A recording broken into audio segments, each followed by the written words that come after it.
Kuna wakati kaa chini ya watu. Haleluya. Kuna wakati kaa chini ya watu, kaa chini ya watu. Jaki, kuna wakati kaa tu chini yangu, kaa tu chini yangu. Usiondoke. Yusufu akaona neema mbele ya Potifa. Akakaa akamtumikia. Ndoto yake ili ifasiriwe lazima ukae chini ya mtu umtumikie kwanza mtu. Hebu mtumikie kwanza chini ya mtu. Sema amina kabisa. Yusufu anataka waziri mkuu, anakimbilia kwa waziri mkuu kwanza anatumikia.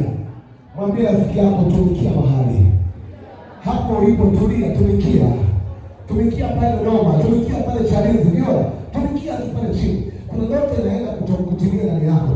Unataka kutumikia. Ukiona unapata neema, unaona neema iko mahali pale, tumikia hiyo neema. Nini maana ya kutumikia?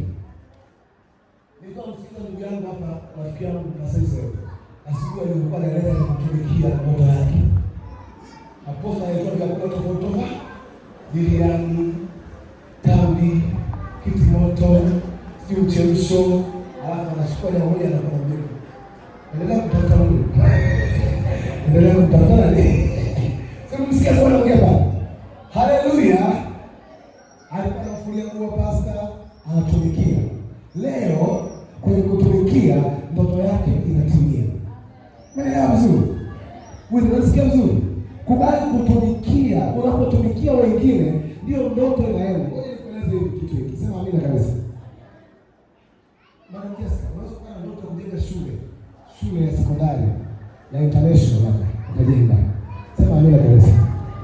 Sasa ili ndoto yako ya shule itimie, ni lazima wapate watu. Wale watu watakubali kukutumikia, wafanye kazi chini yao. Na inawezekana wengine watakaofanya kazi kwenye shule yako na wao wana ndoto ya kuwa na shule yao. Lakini Mungu anaweka chini yako ili wapate uangalizi wako, wapate maelekezo yako, ili wapate uzoefu. Sasa kuna watu wako chini ya mamlaka ya watu wengine, wanahitaji kupata uzoefu chini ya watu wengine. Kinachokosekana kwao ni tunda la uvumilivu. Hawako tayari. Na mwisho wa siku wanaamua kwenda kuanza maono ya kwake, na kwa kuwa hakuwa na uvumilivu, hakujifunza, yanaharibika. Ni sawa? Yanaharibika. Kuna mtu mmoja alikuja hapa akasema, mchungaji, Mungu ananiambia mtumike chini ya baba yako. Nikamwambia sawa. Nikamwambia bwana nikamwambia sasa tunaanza hivi. Tunaanza kwanza kukaa darasani. Tuanze kwanza makonzi. Tumalizane huku. Alafu ndipo uende ukatumike. Akasema siwezi. Mimi mtu mkubwa sana. Moja Mungu anataka nitumie na mchungaji. Mungu ananifungia mtu mkubwa sana. Uweze kuniweka na wale vijana. Mimi nimeshavuka mipaka. Kama unavuka mipaka unafanya nini? Waliokuwa mipaka watakao watu. Wewe umeshavuka mipaka. Kaanze urudia kwa kufanya nini? Watu wengi hawataki kubali kuvumilia mahali. Wanataka haraka itakufanya usifikie malengo yako, usifikie ndoto yako. Mnaelewa ni watu? Sema mimi na Mungu kanisa la Bwana. Haleluya kanisa. Sisi tunalipata vizuri. Endelea kusoma chini ya sura. Anasema nini? Anasema kitu gani? Mstari wa 4. Ndio. Yusufu akaona neema machoni pake, akamtumikia.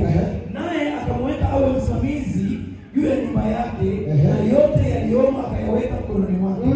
Ikawa tokea wakati alipomweka awe msimamizi juu ya nyumba yake na vyote vilivyomo, Bwana akabariki nyumba ya yule Misri kwa ajili ya Yusufu. Kwa ajili ya Yusufu Mungu akabariki nyumba.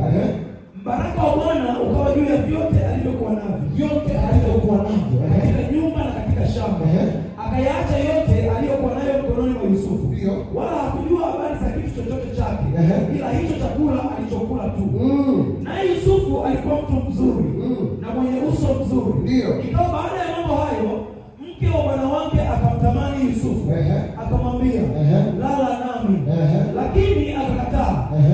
Akamwambia mke wa bwana wake, tazama, bwana wangu hajui kitu kilichowekwa kwangu nyumbani, na vyote alivyo navyo amevitia mkononi mwangu. Hakuna mkuu katika nyumba hii kuliko mimi, wala hakunizuilia kitu chochote ila wewe, kwa kuwa wewe umkewe. Nifanyeje ubaya huu mkubwa nikose Mungu? Hapa tukiangalia ndoto na maono ya Yusufu, sema bila kabisa, tunamwona Yusufu alikuwa na ile tunda la uvumilivu. Sema bila kabisa, na alitazama